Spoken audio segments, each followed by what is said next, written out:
Leonas, leones, bienvenidos a un nuevo vídeo.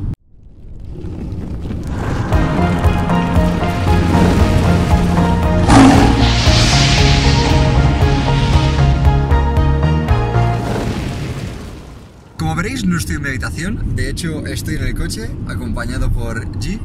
He venido a pasar este fin de semana con mi novia, aquí a Italia, y ahora pues bueno, aprovecho un ratito que he sacado, ahora que estamos yendo hacia el aeropuerto, para hablaros y hablar de un tema, de un vídeo que, bueno, que me parece que es bastante interesante. Y hoy hablaremos de los exámenes ECOE, o como los conocí yo, OSCE. El examen OSCE o OSCE o Objective Structured Clinical Examination, o como se conoce en español, ECOE, que es examen de competencias objetivo y estructurado. Lo he estado practicando varias veces para decirlo porque no sé lo que significaban las siglas. Es un tipo de examen que sobre todo se lleva en carreras de la salud, como por ejemplo medicina, enfermería, en odontología, no lo sé. Y es un examen que, si no estoy equivocado, empezó a utilizarse en los países nórdicos. De hecho, sé que muchas personas que veis estos vídeos, que estáis estudiando en España, muchas veces os hacen un examen final de carrera o poco a poco empiezan a hacer exámenes de final de carrera en el que os examinan y tenéis un examen ECOE. Entonces, como mi universidad, digamos, lleva más tiempo, de hecho yo ya tuve 2 asignaturas en las que me examiné de esta manera y tuve un examen final que me examiné de esta manera, os voy a contar un poquito mi experiencia.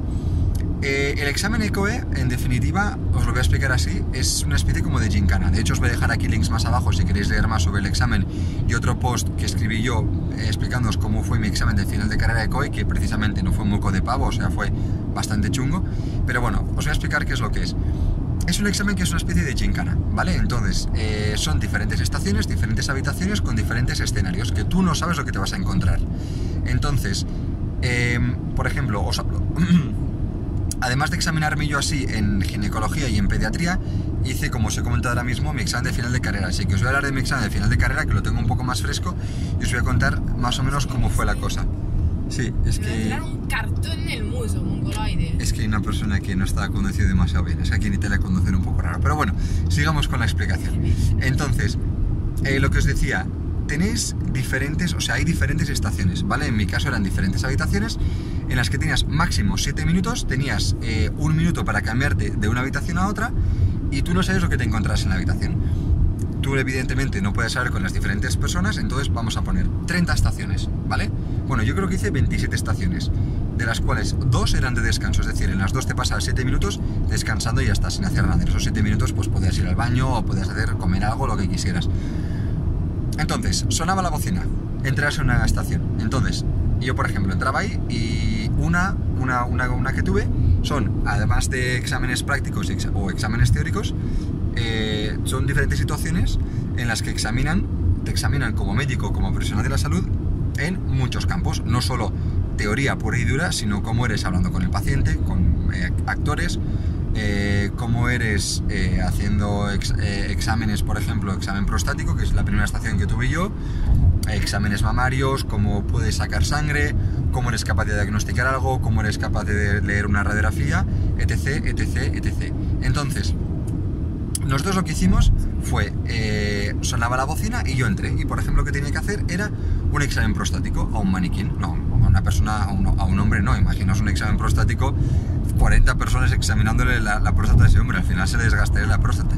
Entonces era un maniquí, entonces pues miraban todo desde... Claro, yo tenía que, digamos, fingir o pretender, o no pretend, bueno, sí, como ponerme en situación como que era un paciente de verdad. Entonces tenía que decirle, bueno, buenos días, soy el doctor Mateo, voy a ser su médico hoy, hoy lo que le voy a hacer va a ser esto. Entonces, claro, aunque sea un maniquí, pero tienes que explicarlo bien, porque está el otro médico que tiene en cuenta todas esas cosas, para que vea realmente si lo haces bien o no lo haces bien, porque, para que lo sepáis, medicina no es solo un examen de teoría y ya está, no, es muy importante cómo eres con los pacientes, es muy importante cómo te presentas, qué tacto tienes con las personas, ¿no? Si eres sensible a la hora de decir las cosas, si les tratas bien. Entonces, ahí por ejemplo tenían en cuenta que me pusiera los guantes, o sea, que me lavara las manos antes, que me pusiera los guantes, que utilizara vaselina, y cómo hacía por ejemplo el tacto, y después que si era capaz de diagnosticar, pues que si era liso, que si era rugoso, que si era más grande, no era más grande. Después de esos 7 minutos sonaba una bocina. Entonces, cuando acababan esos 7 minutos, yo tenía que salir. Entonces, una vez que tenía que salir, me tenía que ir a la siguiente estación. Cariño, está por ahí el aeropuerto, No. ¿Lo ves? No, devo uscire, devo andare dritto di linea, non è questa. Vale. Entonces, una vez que cambié de estación, me iba a otra. En esa otra, por ejemplo, tenía un caso clínico.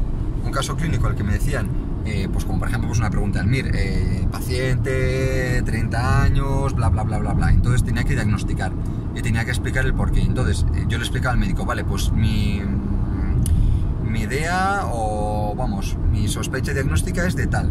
Dice, vale, ¿qué pruebas pides? Digo, pues mira, pediría esto y esto. Dice, muy bien, las pruebas te han dado tal y tal, ¿qué haces ahora?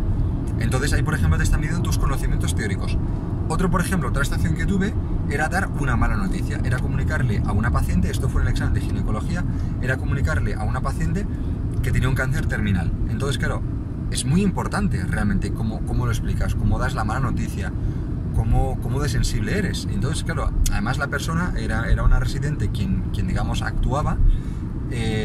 Claro, te pones en situación de decir, le estás comunicando a alguien que tiene una enfermedad terminal. Entonces, joder, esto es en el día a día de la medicina. Otra, por ejemplo, otra estación que tuve fue de emergencias, que esa no la suspendí, pero me parece que saqué un 5 pelado, y en esa, por ejemplo, lo que tenía que hacer era reanimar a alguien, y saqué un 5 pelado porque como no podía intubar, porque me decían, no has intubado bien, ¿qué haces? Entonces, claro, me bloqueé y no pensé que realmente la solución correcta era pedir ayuda. Entonces, llamaba a alguien para pedir ayuda, ¿no? Entonces, bueno, lo que os he dicho, tenéis aquí abajo un post explicando todas las estaciones que hice yo para que veáis más o menos prácticas teóricas o más o menos cómo iban.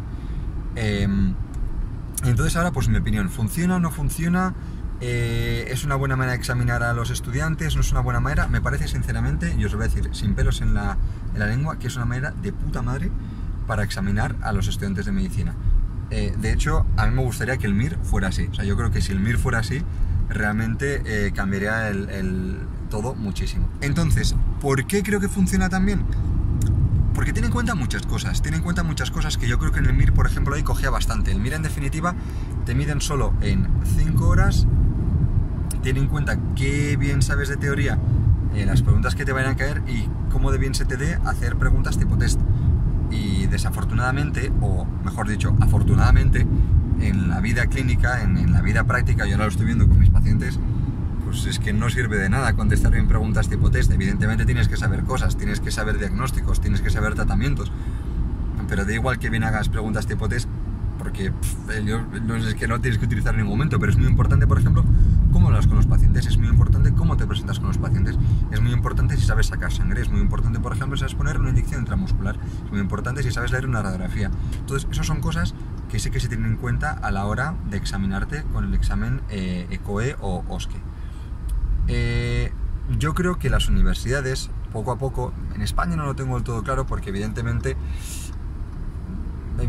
o quizá entre comillas desafortunadamente existe el MIR, y entonces claro, muchas universidades, por lo que tengo entendido, es que hacen preguntas tipo MIR desde los primeros años de universidad para enfocar a los estudiantes para que aprendan bien a hacer esos exámenes tipo MIR, y al final decir, bueno, pues hemos tenido estos resultados y así se mira un poco el éxito de la universidad. Pero eso tampoco es aprender medicina como tal, eso realmente es enfocar la carrera todo a un examen. Entonces yo creo que las universidades van en un futuro, o deberían en un futuro, a hacer más este tipo de examen. Hasta aquí el vídeo de hoy. Nos vamos a ver entonces en 2 días en este canal de medicina. Mañana nos vemos en el canal de viajes, que os lo dejo por aquí arriba. Si no estáis suscritos, si os gustan los viajes, la fotografía, la escalada y los gadgets, os podéis suscribir. Así que bueno, pasadlo bien. Yo me voy ahora mismo a coger un avión. Así que nos vemos.